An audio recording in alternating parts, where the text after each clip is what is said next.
Welcome to This Explainer. Today we're unpacking a case that is just, well, it's a massive puzzle. We're talking about one of the most deeply unsettling mysteries in American history, the Yuba County Five. We're going to look really closely at the timelines, the physical evidence, and the cold hard facts from that February night in 1978. It's one of those cases where every single clue seems to directly contradict the last one, and it's left investigators completely baffled for nearly 50 years. As we go through this, I want you to put yourselves in the shoes of the detectives. Because the trail of questions we're about to follow, it's as freezing and impenetrable as the mountains where the whole thing took place.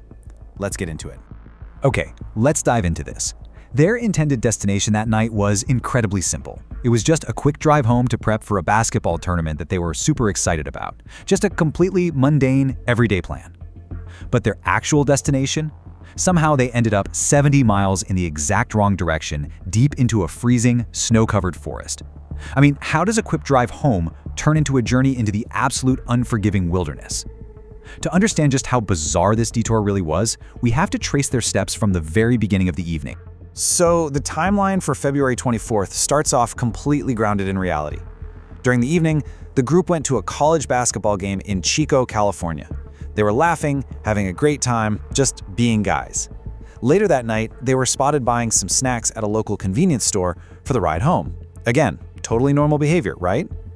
But then, right around midnight and beyond, the timeline just drops off a cliff into the snowy, freezing unknown. There's absolutely no logical bridge between buying road trip snacks and vanishing into the mountains. And to really grasp the gravity of this, you have to know who we're talking about.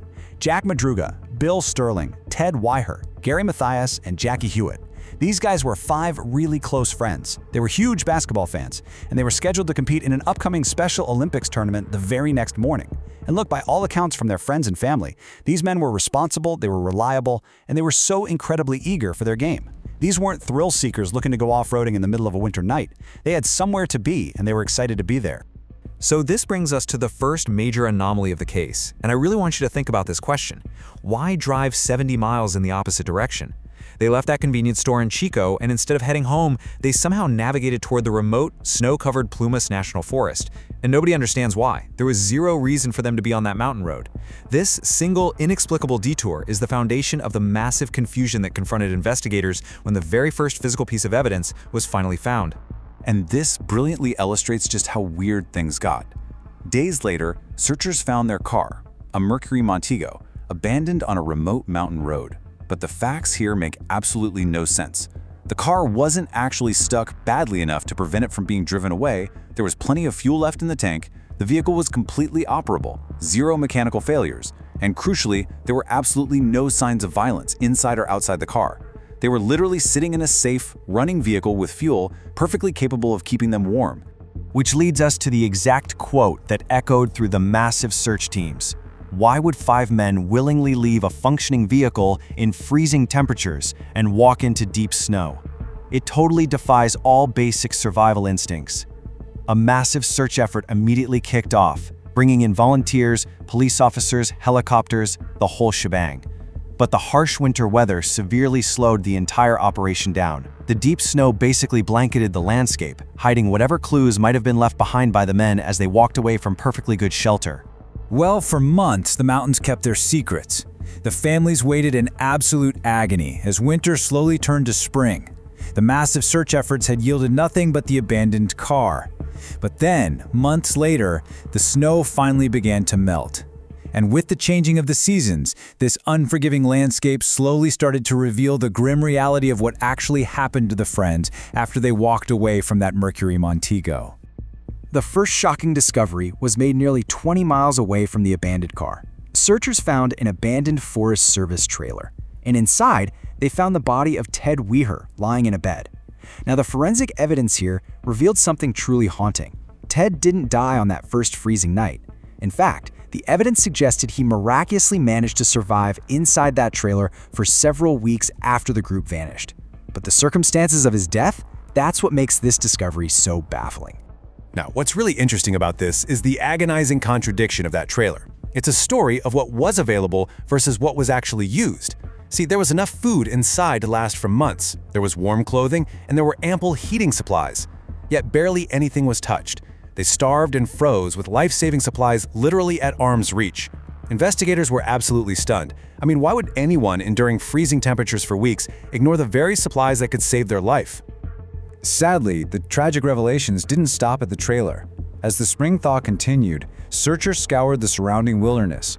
Not far away, the remains of Jack Madruga and Bill Sterling were discovered along the route the men presumably took. And later on, Jackie Hewitt's remains were also located out in the forest. The wilderness was slowly giving back the missing men, painting a picture of a group that had fractured and succumbed to the elements over a vast, really unforgiving area.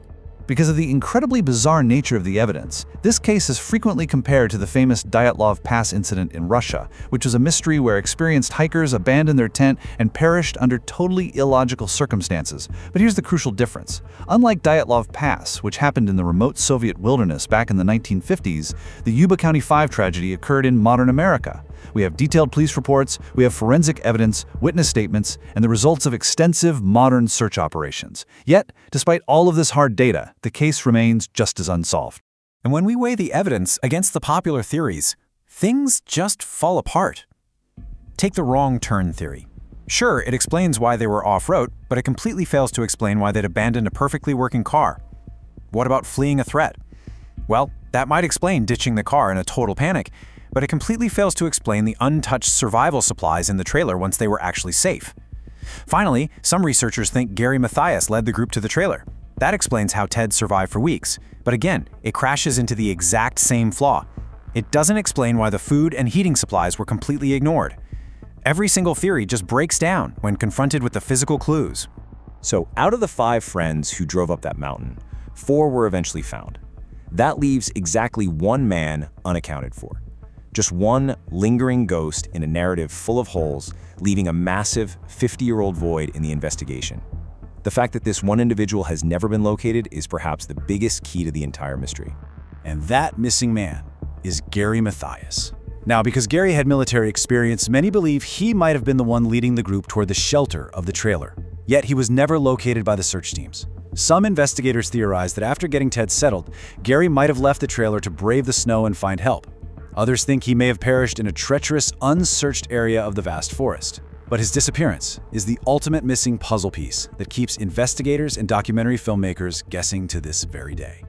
So, as we wrap up this explainer, we're left staring at those silent mountains, asking ourselves, was this all just a tragic, compounding series of bad decisions caused by fear, disorientation, and freezing weather? Or is there an unknown piece of the story that has simply never been discovered? We have the timeline, we have the abandoned car, the untouched supplies, and the missing man. But what connects them all? I want you to take that question with you, because until that missing link is found,